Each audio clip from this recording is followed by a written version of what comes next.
On vous souhaite la bienvenue à ériclatour.com. Dans quelques instants, on fait un peu le bilan et on trace les enjeux du district de Patricia Poisson, conseillère à la ville de Saint-Jean-sur-Richelieu pour NDL Saint-Gérard-Ouest. Mais d'abord, elle est directrice générale du Cégep Saint-Jean depuis 10 ans. Elle va prendre sa retraite à la fin de la saison scolaire au mois de juin prochain. On va tracer un peu le bilan de sa direction, puis aussi les ennuis financiers des dernières années au Cégep Saint-Jean.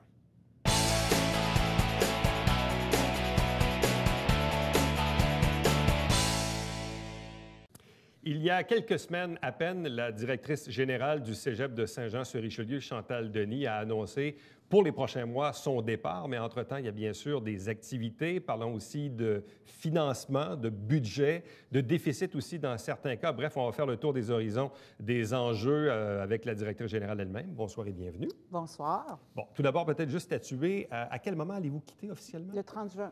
30 juin. 2016. Donc, il vous reste encore quelques mois à travailler. Quelques mois, là. effectivement. Bon, qu'est-ce qui motive cette décision? C'est les directrices générales et directeurs généraux, nous sommes à mandat. Et mon mandat se terminait le 31 juillet 2016. On a un règlement qui dit que le conseil d'administration doit demander à la personne si elle veut renouveler son mandat, puis la demande se fait au moins 7 mois avant la fin du mandat. Alors, le conseil m'a demandé si je voulais renouveler et j'ai décidé d'aller vers une autre étape de ma vie professionnelle, qui est la retraite. Donc, je vais quitter, pas le 31 juillet, mais le 30 juin. Sur le plan personnel ou sur le plan humain, quand on prend cette décision-là dans la vie, on se dit oui, c'est mûrement réfléchi, tout ça, mais même dans nos derniers entretiens, à un certain moment, je me rappelle, il y a peut-être 2-3 ans, vous aviez évoqué ça, puis finalement, l'an passé, quand on s'était vu, vous avez dit non, finalement, je vais refaire une autre année. Qu'est-ce qui fait qu'à un certain moment qu'on décide que c'est probablement là le bon moment? Bien, c'est une décision très difficile à prendre parce que dans nos vies, on se rend compte que le travail, on vit selon notre travail. Nos horaires sont faits en fonction du travail, nos activités dans un poste comme celui que j'occupe aussi. Donc, c'est une décision difficile. Par contre, de mon côté, pour une certaine stabilité au cégep, il faut que le prochain mandat, soit pour une période de 5 ans. Et c'est certain que je ne prenais pas un nouveau mandat de 5 ans. Donc, je vais aller vers une autre étape. Mais je ne peux pas vous dire que quand j'ai écrit ma lettre au conseil, au président du conseil, j'ai signé comme ça parce que la larme coulait. Mais finalement, je suis à l'aise avec la décision et aussi, ça va faire 10 ans que je suis directrice générale, donc ça va permettre un renouveau avec une relève et voilà. Mais c'est une décision qui n'est pas facile. Qui n'est pas facile à prendre. Bon. En fait, mis à part votre 10 ans à la direction générale du Cégep Saint-Jean, quand vous faites le total, le cumul de vos années dans le réseau de l'éducation? Bien là, quand on a fait le communiqué, on a écrit « Après 38 ans de loyaux services ». Alors effectivement, moi, j'ai fait ma carrière au Cégep Saint-Jean-sur-Richelieu et j'en suis très fière. J'ai commencé comme analyste financier, mais ensuite, j'avais décidé de commencer à enseigner. Et donc, d'enseignante à coordonnatrice de département, directrice adjointe, directrice des études, directrice générale. Donc, finalement, cette carrière-là, elle a été faite au Cégep à Saint-Jean. Et ce que je trouve intéressant, c'est qu'il y a des jeunes employés qui me disent « Ah, c'est possible de faire une carrière. » Parce que c'est plus tellement la mode de rester aussi longtemps dans une institution. Faire 38 ans dans un même établissement aujourd'hui. Bien là, quand on fait nos cérémonies de reconnaissance, on reconnaît les 40 ans de service maintenant. Alors, il y a des gens qui vont jusqu'à 40 ans au cégep de service, c'est bien. Bon, entre-temps, les derniers mois, les dernières semaines sont bien sûr où on parle beaucoup de finances, de budget. C'est un peu le nerf de la guerre souvent. Surtout depuis plusieurs années, on dirait que l'étau se resserre. On parle d'austérité avec le gouvernement du Québec actuellement. Quel est le portrait financier du Cégep Saint-Jean actuellement? Bien, le portrait financier est plus sombre qu'il n'a été dans les années qui viennent de dans les 10 dernières années, mettons. C'est plus sombre. Par contre, il faut penser que depuis les 4 dernières années, on a eu 1,9 million de compressions juste au cégep. Et que pour l'année 15-16, on a eu un autre 900 000 de compression à assumer. On est rendu à 2,8. Oui, effectivement. Alors, on se retrouve avec un solde de fonds négatif qui est un solde de fonds négatif de 300 quelques mille dollars. Ce n'est pas énorme, mais ça nous enlève les marges de manœuvre de développement que l'on peut avoir. Et j'ai parlé beaucoup dans le temps des compressions, un petit peu il y a quelques mois, du fait qu'on est rendu à la limite de nos possibilités en ce moment. Et si on a d'autres compressions à assumer, c'est toutes nos expertises qui sont en jeu, les expertises humaines dans nos institutions d'enseignement qui sont en jeu. Et pour Saint-Jean, on est à la limite. Et ça, je l'ai souvent affirmé dans les rencontres que j'ai eues. Donc, si on parle de compression d'environ 2,8 millions de dollars sur un budget d'opération total de combien? 38 millions. 38 millions. 38 millions, mais dans le 38 millions annuel, il y a au moins 20 millions de masse salariale des enseignants. Et quand on parle des compressions, ça ne touche pas ce volet-là, parce que la masse salariale des enseignants et enseignantes, elle est allouée selon le nombre d'étudiants inscrits, le nombre de cours suivis, et ainsi de suite. Alors, c'est vraiment sur le budget de fonctionnement qui est tout le budget administratif. Bon, et au fil des ans, comment a-t-on réussi à compresser 2,8 millions de dollars dans l'établissement? À quel endroit a-t-on coupé au fil du temps? Bien, en ce moment, tout ce qu'on a fait, entre autres, si on avait des employés qui quittaient, on ne remplaçait pas systématiquement. On a fait le tour de toutes les dépenses de fonctionnement, que ce soit les frais de déplacement, le papier, les fournitures. Tout ça, ça a été, à travers les années, on a vraiment réduit. C'est pour ça que je dis maintenant, on est vraiment à un point de non-retour, d'épuisement de ces volets de coupure-là. Bon. Dans tout ce contexte, et on le voyait d'ailleurs dans l'article du Canada français de jeudi dernier, où on dit que le cégep termine avec un déficit opérationnel de 452 000 $. Donc, on n'arrive même pas à l'équilibre budgétaire. Pour l'année 14-15, on n'est pas arrivé à l'équilibre budgétaire, effectivement. On a eu une compression qui nous a été annoncée en janvier 2015, qui n'était pas dans le budget initial, de 265 000 $. Donc, déjà là, on a été pris à 7 mois d'activité, de dire il faut comprimer 265 000 $ dans les 5 mois qui restaient. Bon. Ma compréhension veut que normalement, des institutions publiques comme les hôpitaux, les cégeps ou même les villes ou les commissions scolaires n'ont pas légalement le droit de faire des déficits. Effectivement. Là, la prochaine étape, nos états financiers, tout de suite après le conseil d'administration de mardi dernier, sont partis au ministère et on s'attend à avoir du ministère une demande de déposer un plan de redressement pour, il faut penser au déficit accumulé, non pas le déficit de l'année. Parce qu'on avait un petit solde de fonds de 155 000 qui vient réduire le déficit de l'année, mais on demeure en déficit accumulé. Un déficit accumulé quand même. C'est oui, comme une dette accumulée, si on veut. Effectivement. Disons que sur le budget total, c'est, comme je vous ai dit, c'est 300 quelques mille, c'est inquiétant, mais ce n'est pas non plus la catastrophe encore. Ouais. Sauf que le ministère va vous exiger un plan de redressement. Oui, effectivement. Alors là, il va nous demander comment comptez-vous reprendre ces montants-là de déficit. Bon, parlez-moi du financement de la formation continue. Est-ce que là, il y a un problème à ce niveau-là, au niveau des revenus potentiels ou attendus? Oui, il y a un problème au niveau des revenus potentiels ou attendus. Effectivement, on l'a identifié au conseil d'administration. C'est difficile pour les services de formation continue en ce moment. Et dans le cas du Cégep Saint-Jean, la difficulté est d'aller chercher des sources de revenus qui sont différentes des financements qui nous viennent des ministères. Donc, on a un financement qui vient du ministère de l'Éducation et de l'Enseignement supérieur. Donc, ce financement-là est limité. On ne peut pas... Alors, c'est une enveloppe qui tourne autour du 1,3 million. Mais on a des listes d'attente, mais on ne peut pas donner plus de formation, le financement est limité. Et on a eu une baisse importante des revenus provenant d'Emploi Québec. Et on a eu de la difficulté en 14-15 de compenser cette baisse-là par d'autres sources de revenus. Pour cette année, on a pris les choses en main et vraiment, on fait un suivi régulier de nos sources de revenus. Et cette année, on semble s'aligner vers l'équilibre budgétaire, ce qui n'a pas été le cas du tout en 14-15. Mais même le portrait financier des 5 dernières années coupure après coupure, austérité, changement de gouvernement. En plus de ça, il y a eu la grève là, qui a duré un certain nombre de temps. Bref, les dernières années n'ont pas nécessairement été très, très jojo, très, très faciles. C'est certain que c'est un contexte qui est plus morose, puis la situation financière plus précaire n'aide pas aux visions de développement.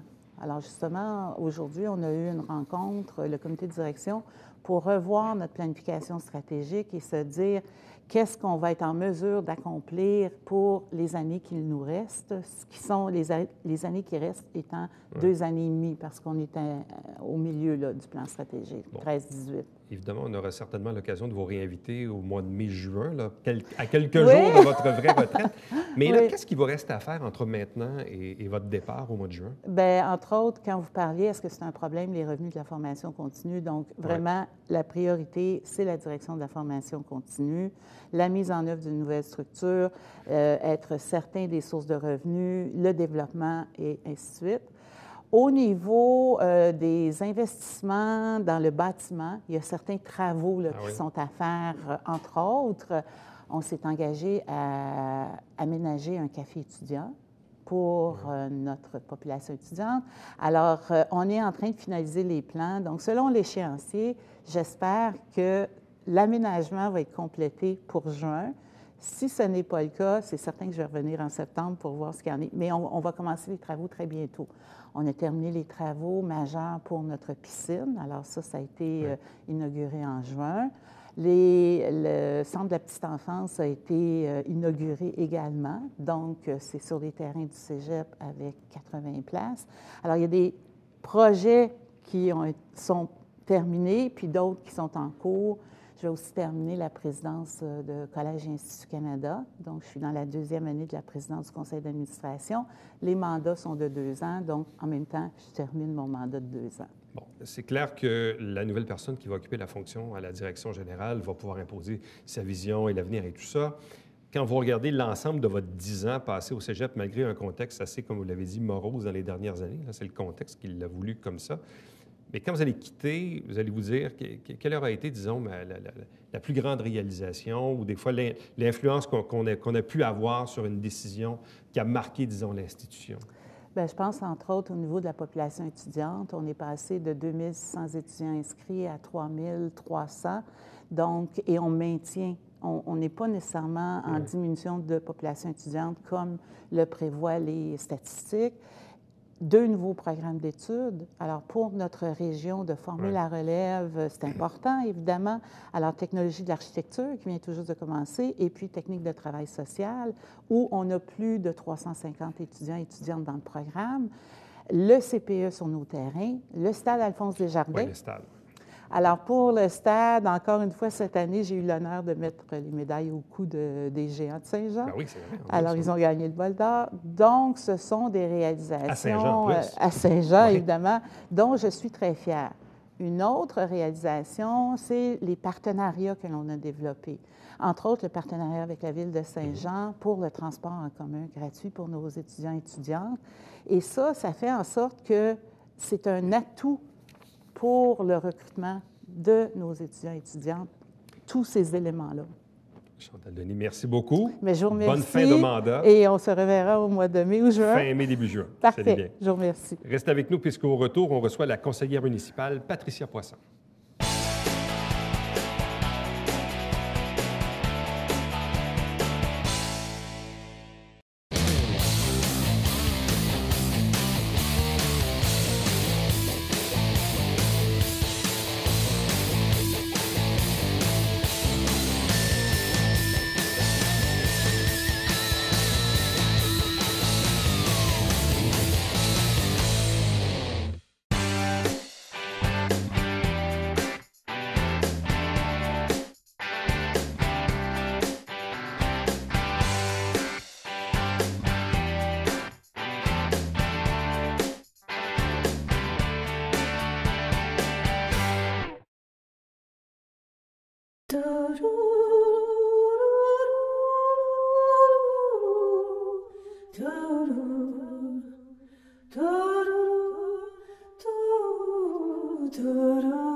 Au cours des dernières semaines, puisque nous sommes actuellement à la mi-mandat du conseil municipal, on reçoit tour à tour les conseillers municipaux. Question de faire un peu le bilan, parler des enjeux aussi pour les 2 années qui restent. Ce soir, c'est au tour de NDL Saint-Gérard-Ouest avec la conseillère Patricia Poisson. Bonsoir et bienvenue. Bonsoir, Éric. Qu'est-ce qu'on a fait en 2 ans? Beaucoup d'ouvrages. Mais je vous dirais que beaucoup de mes réalisations que j'avais pas promis, mais que j'avais divulguées lors de ma campagne électorale sont réalisées. Alors, si On parle de quoi, exemple, là, dans NDL Saint-Gérard-Ouest? Bien, je parle des sentiers piétonniers qui ont été faits dans le parc qui entoure les rues Nolin et Morel. Oui. C'était sur Gravel. J'avais dit que c'était pour être asphalté, c'était fait. Ensuite, on nous avait demandé des ajouts de balançoires dans le parc NDL et dans le parc Georges Langlois pour desservir. Beaucoup de garderies sont à proximité de ces parcs-là, même la garderie des Poussineaux qui est vraiment au parc. Alors, ça a été réalisé également. Et tel que promis, le parc de jeux d'eau dans le parc Raymond-Lefebvre, dans Saint-Gérard, et qui, je ne sais pas si vous avez eu la chance d'aller voir, il est vraiment beau et je dois remercier toute l'équipe qui a travaillé des loisirs là-dessus. On a des employés vraiment efficaces puis qui sont au goût du jour. Alors, je suis vraiment contente de tous ces projets-là. Bon. Qu'est-ce qui reste à faire maintenant pour le 2 ans qui reste? Puis on sait que c'est toujours un peu la même bataille, parce que là, vous êtes dans l'étude du budget. Tout le monde arrive avec sa liste d'épicerie, mais quand on regarde évidemment le portrait global, évidemment, il faut faire des choix déchirants au niveau des immobilisations. Bref, entre ce que vous demandez puis ce qui est possible de faire pour les 2 prochaines années, à quoi on peut s'attendre dans le quartier? Bien, je vous dirais que dans ce qui est déjà dans l'enveloppe budgétaire, puis que les plans et devis même vont partir bientôt, c'est ma rue Saint-Maisonneuve. OK? Oui. C'est une rue qui inonde depuis plusieurs années. Alors, aussitôt qu'il y a des grosses pluies, les sous-sols des résidents là, sont vraiment... c'est encore comme ça aujourd'hui? C'est encore comme ça aujourd'hui. Ça ne s'est pas corrigé avec les travaux? Pas du tout. Les travaux n'ont jamais été faits encore. Alors, on a fait une étude de caméras. Je ne me souviens pas le nombre de kilomètres de caméras qui a été fait. On a trouvé des failles au niveau des infrastructures. Principalement sur Maisonneuve? Oui. Alors, ça va être fait, je dirais, comme entre d'Auteuil et Normandie. Et ça va vraiment toute cette partie-là. Fait que ça, je suis vraiment contente pour les résidents. Là, Moi, je pensais probablement à tort que quand on avait fait les travaux sur Dorchester, que ça allait régler une bonne partie des gens qui habitent en haut de Dorchester. Non, c'est le contraire parce que ça vient d'en haut. Mais ça vient d'en haut, c'est ça. Donc, les gens de ce secteur-là sont encore aux prises avec des trop-pleins quand il y a des pluies. Là. Oui, et même c'est cet été, je pense, j'ai une résidente avec un résident de la rue Maisonneuve. Écoutez, la pluie venait d'arriver et effectivement, je me suis rendue sur la rue Maisonneuve. L'eau débordait jusque par-dessus les trottoirs. Alors, je vous dirais, encore là, on a des employés efficaces. En même temps que moi, le travailleur au niveau des inondations était là. On parle d'un gros chantier. Est-ce que oui, c'est subventionné aussi par le ministère? Ça? On était demandé une subvention à Québec. Et après ça devrait régler ultimement la problématique? Oui, effectivement, parce que c'est au niveau, il y a des canalisations qui sont trouées. Alors, qui fait en sorte que ça déborde sur l'autre canalisation en dessous et tout ça. Et les racines d'arbres aussi. Il y a un terre-plein sur Maisonneuve, alors les arbres auraient aussi affecté ce niveau-là. Alors, je pense que les résidents vont avoir une belle surprise dans la prochaine année. Ça ressemble un peu au cas de la rue Latour entre Séminaire et Dorchester. À un certain moment où on a déraciné des vieux arbres qui, malheureusement, commençaient à créer des problèmes. Effectivement. Là. Fait que ça a été... C'est sûr que c'est beau aussi, les arbres, là, j'en conviens tout, mais des fois, ça peut nuire, parce qu'à l'époque aussi, ça n'avait peut-être pas été pensé aussi à ce niveau-là, ou qu'il y aurait des résidences aussi qui seraient construites alentour. Donc, et ça, les gens peuvent s'attendre à des travaux, probablement, d'ici les 2 prochaines années? Oui, effectivement. Bon. Quels sont les autres projets dans le quartier? Moi, je dirais que dans mon secteur, je pense que je suis privilégiée. Le projet aussi... C'est un secteur quand même qui va bien, qui est bien garni. Je vous dirais, une des problématiques, puis je pense que vous en êtes conscient depuis des années aussi, c'est la sécurité à la barre de l'école NDL. OK? Et j'ai rencontré... L'année passée, j'avais été... Les allées-venues là, des parents, services de garde... C'est que les parents. On se leurra pas, là, c'est pas les résidents. Vous, M. Latour, vous passez sur cette rue-là, vous ne faites pas un U-turn vis-à-vis de la rue du Domaine. Là. Alors, non, mais j'en vois tous les jours qui en font ou qui rentrent dans l'entrée de cours de l'école, reculent, ce qui n'est pas mieux qu'un U-turn, honnêtement. Là. Pas du tout. Alors, je vous dirais que les policiers ont été envoyés à la demande du conseil d'établissement et de la direction d'école. Ils ont été là quotidiennement pendant 3 semaines. Justement, hier, je voyais Mme Martin là-dessus. On attend le rapport que les policiers vont nous avoir effectué pour amener une sécurité au niveau de cette rue-là. Est-ce qu'on va mettre, je ne sais pas, est-ce qu'on va mettre des gros pots de fleurs en béton qui vont faire en sorte que les gens ne pourront plus justement tourner dans la rue comme ça? Est-ce qu'on va modifier la signalisation aussi qui pourrait être effectuée? Tu sais, parce que je me souviens d'avoir discuté avec vous. Oui, il y a un stationnement en arrière où il y a la patinoire qui aurait pu être un débarcadère parce qu'il avait été parlé à l'époque sur son établissement. Mais l'été, je faisais l'automne et le printemps, le stationnement, il est là, mais les parents ne les utilisent pas plus parce qu'ils veulent être proches de la porte. Alors, c'est ça un peu la problématique, parce qu'en ce moment, les parents peuvent très bien stationner là, mais ils ne le font pas. Alors, ils stationnent devant les cours des résidents aussi qui ne peuvent pas rentrer parce que les parents sont là. Alors, là, je travaille le dossier en collaboration avec la directrice d'école pour essayer de faire quelque chose. Parce que même dans les dernières années, la police est allée à quelques occasions, mais dès que la police quitte, alors, c'est ça. Les habitudes reprennent. Il faut vraiment avoir un aménagement de la rue qui va faire en sorte. Est-ce qu'on la mettrait dans un sens unique? Je ne sais pas. Fait que là, c'est pour ça que j'attends vraiment les résultats là, que les policiers vont nous amener, qu'est-ce qu'ils ont remarqué. Puis après ça, j'aimerais vraiment diriger le tout vers le comité de circulation pour voir qu'est-ce qu'on peut faire pour sécuriser les enfants. Parce que c'est les parents qui mettent eux-mêmes leurs enfants en danger. C'est ça qui est un petit peu pathétique. Parce que c'est vraiment ça. C'est pas le résident, c'est vraiment les parents. Qu'en est-il du projet domiciliaire sur la continuité de la rue Saint-Jacques? Parce qu'actuellement, quand on est dans NDL, qu'on emprunte la rue Saint-Jacques jusqu'au bout, jusqu'à Lanoux, bon, là, en principe, ça s'arrête là. Là, il y a un projet de développer le domaine du Haut-Saint-Jacques, oui, c'est dans la machine. Alors, ça, il devrait avoir de mémoire, là, je pense que c'est peut-être maximum 50 portes qu'on peut dire, là, parce qu'il va y avoir du jumelé aussi, je crois, là-dedans, dans les Est-ce que ça nécessite un changement de zonage aussi? Pas du tout. Pas du tout. Pas du tout. Et c'était dans le plan d'urbanisme aussi? Oui, exact. Fait que c'était vraiment, comme je pense, on va dire que des développements domiciliaires ont des phases. C'est une de ces phases-là, et c'est la dernière. Après ça, il n'y en aura pas d'autres au niveau du Haut-Saint-Jacques. Bon. Est-ce que la rue Antoine-Coupal va finir également par se compléter? Également. Mais ce qui est un peu bizarre, c'est que où que ça va se compléter, qu'elle va faire vraiment un rond complet, c'est que cette partie-là est dans le secteur Lacadie. Oui, pas très loin de la Canadienne. Exact. Bien, c'est parce que vraiment, en ce moment, où que la rue Antoine-Coupal est terminée, juste l'autre côté, c'est le secteur de Lacadie. Oui, et l'autre côté, c'est mon secteur. C'est parce que c'est la même ville. Exact. OK. Oui. Non, mais c'est parce que, mettons, les gens, là, d'une porte à l'autre, ne voteraient pas à la même place, mettons, municipale. OK, mais ça sort des coupes, là. Bien, moi, je pense que oui.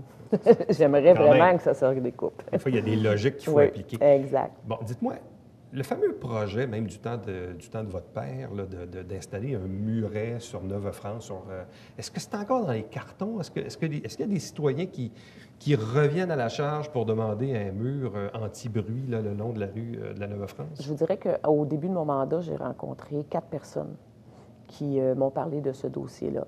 Je les ai amenés, j'étais allée les rencontrer. On a rencontré aussi la direction générale de la ville et tout, pour ce projet-là. Puis, eux, les démarches qu'ils voulaient faire, c'était des démarches que nous, on ne pouvait pas les aider là-dedans, puis on ne pouvait pas participer à ça. On pouvait appuyer, mais on ne pouvait pas nécessairement appuyer. Mais je vous dirais que j'en ai pas rien entendu parler ou quoi que ce soit. Donc, il n'y a pas de demande incessante de la part des citoyens? Non. Les seules demandes que j'ai eues, puis je pense qu'elles vont être importantes, puis ça, je vais relancer, il manquait beaucoup d'arbres, si vous avez remarqué dernièrement. On en a planté. Mais j'aimerais qu'il y en ait d'autres qui soient rajoutés là, pour vraiment, à l'occurrence, un jour, au moins faire un mur. Bon. Outre les mandats qui touchent évidemment NDL Saint-Gérard-Ouest, en même temps, la conseillère du quartier est aussi la présidente de la corporation du Festival de Montgolfière. On connaît évidemment l'état des finances des dernières années, qui a été un peu problématique. Là, on est à l'automne, ce qui est souvent une période propice à la préparation de la prochaine édition. Quelles sont, dans le fond, les principales, ou disons, les priorités du moment présent pour les administrateurs de la Corporation de l'International de Montgolfière? Je vous dirais que c'est vraiment, on analyse, on épluche en ce moment le budget, voir partout qu'on peut, on peut couper, on va le dire. Encore? Là. Ah oui? Ben encore. Je pense qu'il faut garder, dans le fond, c'est juste d'être alerte, puis de voir ce qui est vraiment nécessaire, ce qui l'est moins. Puis je veux dire, l'année passée, si on regarde, on a quand même coupé. dans le budget, puis on a eu un très beau festival. Je pense pas que les gens sur le site se soient promenés en disant « Ah, ça paraît que cette année, ils ont mis moins de sous. » Pas du tout. Puis même, si on regarde les gens de Saint-Jean qui sont habitués plus de fréquenter la tente VIP, nous ont vraiment dit que c'était encore plus beau cette année. Alors, je pense que c'est de voir ça, de voir vraiment là, de ce qu'on peut maximiser avec ce qu'on a. Parce que depuis tant d'années, on a quand même accumulé des connaissances. On a des employés qui travaillent vraiment très bien puis qui arrivent avec des nouvelles idées aussi. Alors, on est là-dessus, là, effectivement. Donc, il y a encore un enjeu budgétaire, exact. Visiblement. Oui. Au niveau stratégique, puis je me rappelle, le maire disait, entre autres, que oui, ce qu'on appelle les locaux, les gens d'ici, étaient revenus un peu plus là, cette année, mais peut-être pas à la hauteur des attentes. Pas à la hauteur des attentes, effectivement. C'est le grand défi qu'on a d'aller chercher la population de Saint-Jean. Et la population de Saint-Jean, pourtant, elle est intéressée au festival. Je me fais parler fréquemment du festival. Je me fais souvent poser des questions sur le festival. Donc, les gens ont un intérêt. Oui. Mais pourquoi qu'ils ne se présentent pas sur le site? Bien, je pense qu'on a aussi, comme je vous disais aussi, on a un petit dossier à aller travailler là. Patricia Boisson, merci beaucoup. Bien, c'était un plaisir. Merci beaucoup. Reste avec nous. Au retour, le Babillard quotidien.